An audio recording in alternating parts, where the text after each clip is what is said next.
नमस्कार मंडळी, स्वागत आहे तुमचं माझ्या नवीन व्लॉगमध्ये। आज आपण आलो आहोत लेक सिटी उदयपूरमध्ये। मी निघाले होते मुंबईवरून आणि आता आली थेट राजस्थानी सौंदर्याने भरलेल्या या सुंदर शहरात। उदयपूरमध्ये पोहोचल्यावर सगळ्यात पहिले लक्ष वेधलं म्हणजे ते इथल्या छोट्या छोट्या गल्ल्या आणि त्या रंगीबेरंगी घरं। इथली प्रत्येक गल्ली काहीतरी वेगळंच सांगते आणि मी ऑटो पकडून थोड्या वेळात पोहोचणार आहे माझ्या हॉटेलमध्ये।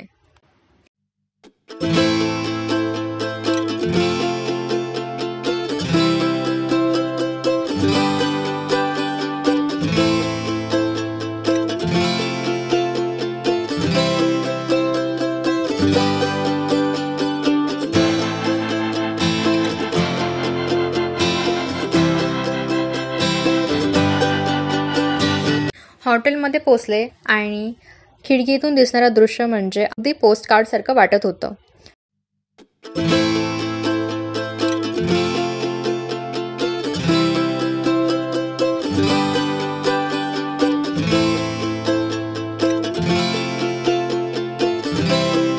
थोडंसं फ्रेश होऊन मी बाहेर पडले थेट अंबराई घाटाकडे। उदयपूरमध्ये संध्याकाळी हा अनुभव घेणं म्हणजे खरंच एक खूप छान अनुभव असतो। अंबराई घाट म्हणजे सिटी पॅलेसचं समोरचं दृश्य आणि तिथून पडणारा सूर्यास्त, त्या शांत पाण्यावर सूर्याचा सोनेरी प्रतिबिंब।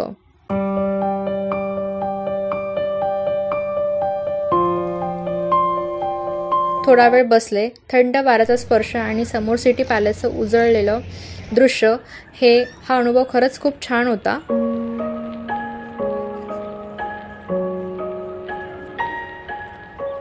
राजस्थानी संस्कृती, सरोवराचं शांत सौंदर्य, हे शहर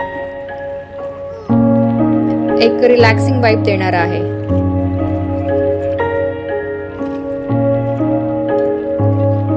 तर असा होता माझा उदयपूरमधील पहिल्या दिवसाचा अनुभव। संध्याकाळी अंबराई घाटात सूर्यास्त अनुभवला आणि दुसऱ्या दिवशी सिटी पॅलेसला जायचा प्लॅन होता।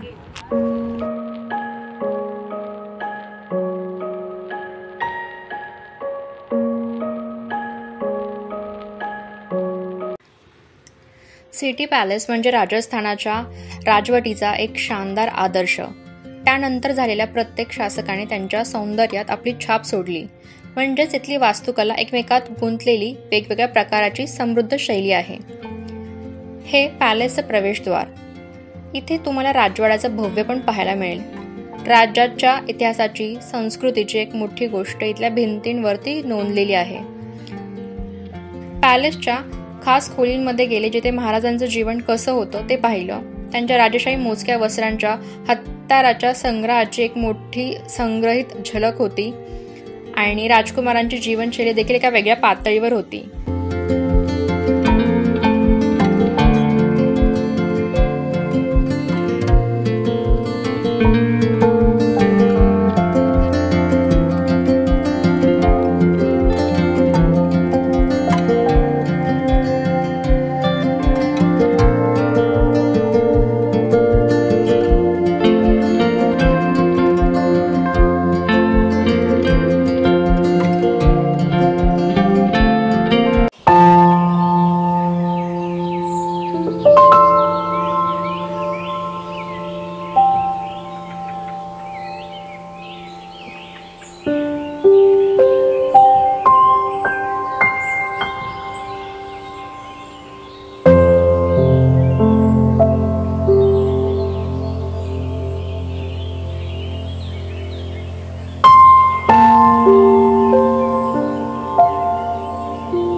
आणि आवडत्या गोष्टींपैकी एक म्हणजे इथे काच चौक, जिथे रंगीबेरंगी काचांपासून सजवलेला हॉल आहे.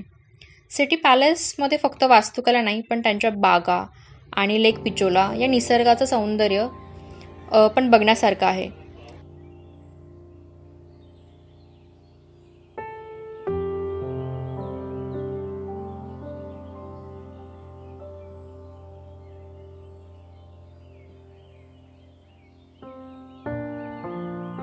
लेकमधलं पाणी आणि आकर्षक दृश्य इथे भव्य वाटतात. याच राजवाड्यात असलेल्या म्युझियममध्ये राजघराण्याच्या ऐतिहासिक कलाकृती आहेत. चित्रकलेच्या प्रत्येक तुकड्यात राजघराण्याचं शाही जीवन समजून येतं. माझ्या दृष्टीने या चित्रकला इथल्या कलेची अजून एक खूण आहे. आता सिटी पॅलेसच्या टेरेसवरती किंवा इथून लेक पिचोलाचं सुंदर दृश्य दिसतं. हळूहळू सोनेरी सूर्यकिरणं पाणी वाफून गेल्यावर इथली शांतता आणि सौंदर्य निराळच वाटतं. हे राजवाड्याचं ऐतिहासिक वातावरण चालताना मनात एक वेगळीच भावना निर्माण करतं. एकदम शाही वाटतं.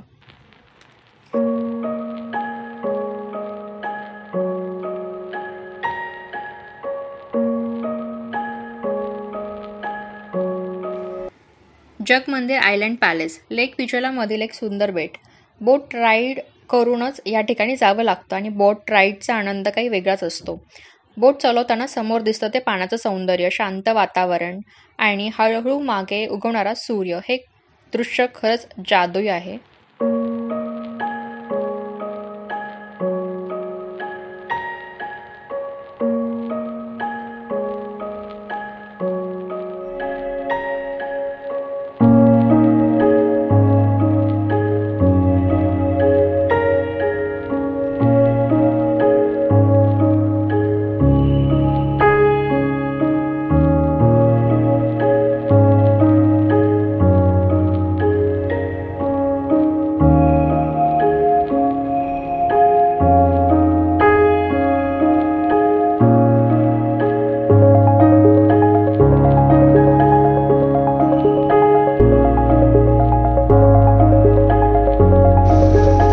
आता आपण पोहोचलो आहोत जगमंदिर आयलँड पॅलेसवर.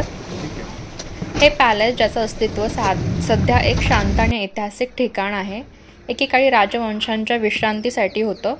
पॅलेसचं भव्यपण आणि निसर्गाचं सौंदर्य एकत्र खूप आकर्षक आहे. जगमंदिर पॅलेसच्या स्थापत्यकलेवर नजर टाकताना लक्षात येतं की इथल्या प्रत्येक कोपऱ्यात एक शाही वैभव आहे.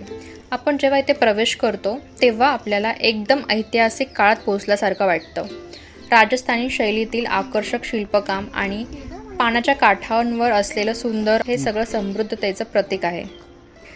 थोडक्यात पाणी, शिल्पकाम आणि रंगांचं सौंदर्य हे एक शाही वैभव आहे. बागांमध्ये फिरताना निसर्गाच्या सौंदर्याची अनोखी अनुभूती मिळते. पाणी, शांतता, फुलांचा रंग, गंध मनाला ताजेतवाने करतात. जगमंदिर पॅलेसच्या शांत वातावरणात हरवून जाण्यासारखं आहे. तर मंडळी, आजचा हा शानदार प्रवास तुमच्यासोबत शेअर केला. आशा आहे तुम्हाला आवडला असेल. तुम्ही जगमंदिर आयलँडला भेट दिली आहे का? आणि तुम्हाला इथे कोणतं ठिकाण आवडलं? तुमचा अनुभव कमेंटमध्ये नक्की शेअर करा आणि अजून ट्रॅव्हल व्लॉगसाठी सबस्क्राईब करायला विसरू नका.